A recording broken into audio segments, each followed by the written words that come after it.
Do you love spy books, movies, and TV? Then the Spybrary Podcast is for you. Since 2017, host Shane Whaley and Spybrary field agents around the world dispatch reviews and interviews with authors, historians, and fellow spy fans. We discuss everything from John le Carré, Len Deighton, Paul Vidic, Graham Greene, Mick Herron, Charles Cumming, Ben McIntyre, and many more. Spybrary is available on all good podcast apps and at spybrary.com. Welcome to a very special episode of the Spybrary Podcast. For today, we reach episode 250. I just want to share a quick message with you, a cry for help, if you will, and then I'm going to share with you a little treat that Q Branch sent us across a couple of weeks ago that I know you will all enjoy. So we've got to episode 250, and I'm at a point now, Spybrarians, where I really need your intel. I started Spybrary 8 years ago, and I've absolutely loved producing this for you. Not just the podcast, but now we have the YouTube channel as well. That's getting a lot of new audience, gaining traction over there. But also the community that we have online, the people I've met around the world, that many of you have got to meet around the world as well. We've created this community which is all about our love for everything espionage. But 8 years ago, I never imagined I'd be here asking this question, right? Because as I've shared on the show before, I set up Spybrary. The catalyst was Len Deighton. So I had read the Bernard Sampson series, and I'm like, wait. I'd already worked my way through le Carré's back catalogue, through Fleming, and I'm like, okay, I have to find other people who like this stuff, because my mates generally are not interested in espionage history or espionage fiction. So I set up Spybrary. And I had no idea we would build this community around the world, truly global community, and of course 250 episodes of the Spybrary podcast. No clue whatsoever. The average, apparently it's called pod fade, that a podcast lasts, believe it or not, is 7 episodes. So to go 250, I'm very proud of that. We're still going strong, and we're still producing declassified interviews, thrilling brush past reviews, and deep dives with your fellow spy fans. But I'm now at a bit of a crossroads, because the question for us is, do we keep this mission going? Digging deeper into the world of espionage, bringing you even more author and espionage historian interviews, book reviews, and espionage content? Or has the time come to hang up the trench coat, pull the plug on the dead drop, and fade back into the cold? And that's where you come in. I need your honest feedback to decide our next move. If you've been enjoying this ride with Spybrary, it's time for you to let me know what you think of the content and what you'd like to see in future episodes. So please, if you've got any joy out of this show over the last 8 years, or maybe you only found us yesterday, please help us by filling in the listener survey. It's not too long. It's not going to take you forever. And your input will steer the future of Spybrary and help us decide if it's mission on or mission over. So if you head across to spybrary.com/feedback, you can find the survey there. It's spybrary.com/feedback. And if you have ideas, so I have a final question was, basically, what else do you want to share? And if you've got an idea or a concept you want to share with me, please put it in there and add your email address, and I will get back to you on any ideas that you may have for the show. So, your intel really will decide what happens next, because I don't want to be spending my time and money producing a podcast if we just feel, 250 episodes, what else is there to say? Says the man who literally just got off a call with Nick Harkaway, which is John le Carré's son, to talk about Carla's Choice. We've got the return of George Smiley. So who am I kidding about? We're at the end of the road here with our content. It's really pleasing to see so much spy coming at us, particularly with I.S. Berry, Paul Vidic, David McCloskey, Charles Beaumont, Merle Nygate. There's just so many to name. And I really love that about Spybrary, that we're helping authors break through. And forgive me if there's anyone there I haven't mentioned, sorry, but we're doing our best to help you break through and help you find espionage readers. But as I say, this decision isn't mine alone. So what's it to be, Spybrarians? One last mission, or do we go back into the cold? Let me just say this. I appreciate each and every one of you for listening to an episode of Spybrary, contributing contributing to our community, coming to our meetups, jumping on the Patreon. Occasionally I roll those out to help with the costs. Really appreciate all of you that have helped make Spybrary so successful and so popular among spy friends. I really couldn't have done this without you all. So now let's figure out what comes next together. Now, that's at spybrary.com/feedback. So many of you know Tim Shipman. He created the Shipman list, Tim's list, where he ranks his top 125 spy writers and didn't just rank them. He actually wrote about them, gave you a little snapshot of the author, plus gives you a recommendation of which book to start with and which book by that author is his favorite. And Q Branch are using some new fangled tools of theirs over in their lab, and it's an AI conversation. And what they did was they took the whole 50,000 words. Yes, that's how many Tim Shipman, who, by the way, I'm reliably informed, just come over the wires, has won the Political Journalist of the Year for 2024. So congratulations to you, Tim, on that accolade. So Q Branch have gone through the 50,000 words. They've come up with this conversation. And I don't know, is this a good thing? Or is it going to put the likes of me and maybe Tim out of work, journalists, I mean, and broadcasters? I'm intrigued to know what you think. Let us know in the community. And if you're not in there already, it's at spybrary.com/community. Thanks a million for tuning in to the other 249 episodes of Spybrary. Sit back and enjoy this interesting conversation about spy fiction.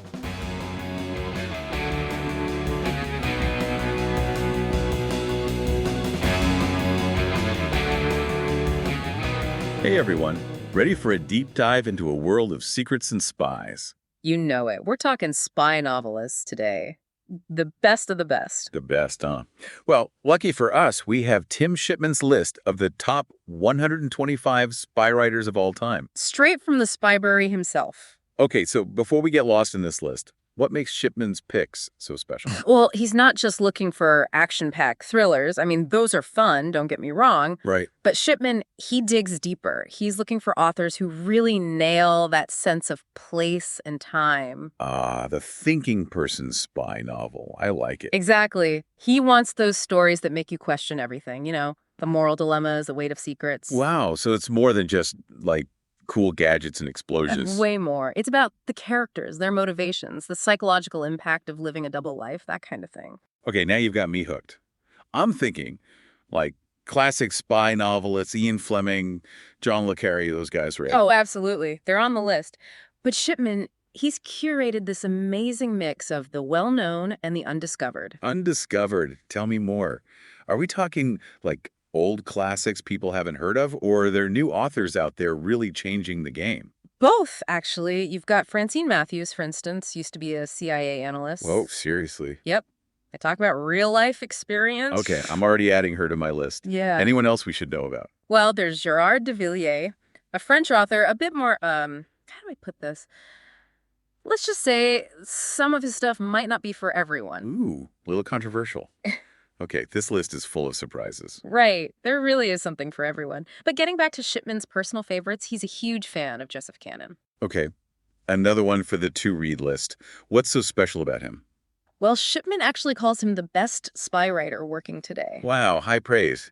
So is Cannon in Shipman's top 10? He is. But what's really interesting is that one author dominates that top 10 list. Shipman thinks this writer is simply unmatched. Oh, come on. You can't leave us hanging. Who is it? You'll have to wait and see. All right, ready to dig into some of the authors on Shipman's list? I am. But where do we even begin? There are so many names here. Well, let's step outside that top 10 for a minute. Okay, I'm game. One author that I found really interesting is Holly Watt. Holly Watt. Okay, the name rings a bell, but I can't quite place it. Refresh my memory. Sure. She's got a background in investigative journalism. Her thrillers, they've got this like raw authenticity to them. To the Lions, The Deadline, those are a couple of her books. Ooh, so we're talking ripped from the headlines kind of stuff. Even better, ripped from real-life conspiracies. Shipman even says her protagonist could easily be a spy. I can see it. Journalists, they're always digging for the truth, no matter the cost. Exactly. And that's what I love about Shipman's List. It shows that spy fiction, it's more than just, gadgets and explosions. Right. It's about those real-life spies, too, people who've been there, done that. Exactly. And Shipman's got a few former intelligence officers on his list. Like who? Give me some names. Okay. There's Gail Lynns, for one. Oh, right. I've heard of her. Didn't she help found the International Thriller Writers Group or something? She did. And then there's Francine Matthews, who we talked about earlier. She was a CIA analyst. Imagine the story she could tell. I know. I can only imagine. Though some secrets are probably best kept under wraps, right? Probably. But it's that real-world experience that makes their book so good. The plots, the characters, the tradecraft, it all feels so real. Okay, so we've talked about some of the newer authors on the list, but Shipman's got plenty of classics too, right? He does. Oppenheim, Buchan, Ambler, those guys are all in there. Classics for a reason, right? What makes them stand the test of time? Well, they laid the groundwork for everything that came after. They're like the founding fathers of spy fiction. Take Oppenheim, for instance. He basically invented the invasion thriller. The invasion thriller. So like the whole foreign agents infiltrating and trying to take over kind of thing. Exactly. And his books, they tapped into those deep-seated fears of societal collapse. Still relevant today, when you think about it. Wow, that's wild. So what about Buchan? I feel like I should know this, but... The 39 Steps. Ringing any bells? Oh, right. It's like the quintessential spy novel. Exactly. Innocent man caught in a web of intrigue. It's a story that's been told and retold. Even Hitchcock loved it. North by Northwest has that same basic premise. Right. It never gets old. No. And what about Ambler? How does he fit into all of this? Ambler. He's the one who really shook things up. He moved away from those larger-than-life heroes and gave us something much more relatable, ordinary people caught in extraordinary circumstances. He made spies human. Exactly. His characters, they were flawed, vulnerable, they made mistakes, a far cry from James Bond. So he's like the anti-Fleming. Kind of, yeah. He paved the way for authors like Green and Le Carré, who really dug into those moral complexities. Ambler showed that spy fiction could be about more than just action. It could be about the human condition. That's so interesting. It's like he brought a whole new level of depth to the genre. Exactly. And speaking of depth, we can't forget about Le Carré. Oh, right. He's considered one of the greats, right? He is. And Shipman definitely puts him a cut above Fleming. Really? Even though James Bond is, well, James Bond. I know, right? But here's the thing. Fleming, he created an icon. Bond is all about escapism, that glamorous life of a spy. Which is fun, don't get me wrong. I love a good Bond movie. Oh, absolutely. But Le Carré, he's doing something different. He's exploring those moral gray areas. His characters, they're wrestling with their consciences. It's more realistic, maybe. Exactly. And that's what Shipman loves about him. Le Carré's work, it makes you think. It's not always a comfortable read, but it's always thought-provoking. It's like he's holding a mirror up to the world, showing us the good, the bad, and the ugly side of espionage. Exactly. He's not afraid to show the human cost of secrets and lies. That's why Shipman considers him one of the most important novelists of the 20th century. It sounds like he redefined what a spy novel could be. Absolutely. He proved that spy fiction can be both thrilling and thought-provoking. It's amazing how much the genre has changed over the years. It really is. We've come a long way from those early spy novels. The ones with the clear-cut heroes and villains. Right. It seems like things really started to shift during the Cold War. Suddenly, it wasn't so easy to tell the good guys from the bad. Exactly. The world got a lot more complicated, and spy fiction followed suit. Authors like Le Carré, Dayton, they were writing from experience. They knew that real espionage was messy, full of moral dilemmas. It's like the world became more shades of gray and less black and white. Precisely. That traditional hero, the one who always did the right thing, he just didn't fit in anymore. And I think that's why spy fiction is still so popular today. It reflects the complexities of the real world. Absolutely. It's not just about escapism. It's about exploring those tough questions, those moral gray areas. So for those of us ready to dive into Shipman's List, what are the key takeaways? What should we keep in mind? Well, first off, don't be afraid to explore. There's such a wide variety of authors and styles on this list. Someone for everyone. You've said that a few times, and it's got me really intrigued. It's not just about the big names, right? Not at all. Shipman's List is full of hidden gems, authors you might not recognize, but who are doing amazing things with the genre. He's really curated something special here, a mix of classics and new voices. So where should our listeners start? Top 10. Classics. something else entirely. Honestly, just follow your gut. What are you drawn to? Start there. Let your curiosity guide you. I love that. It's about finding those personal connections with authors and stories. And hey, if you want to geek out with other spy fiction fans, there's always Shipman's Spybrary. Right. It's a great resource and a testament to how much people love this genre. Well, I think that about wraps up our deep dive into the world of spy novelists. We covered a lot of ground, from the early pioneers to the modern masters. And I don't know about you, but I'm ready to add a whole stack of books to my to-read list. Me too. Always room for more espionage in my life. That's right. So, until next time, happy reading, everyone. And may your own deep dives be filled with intrigue, adventure, and maybe even a few double agents.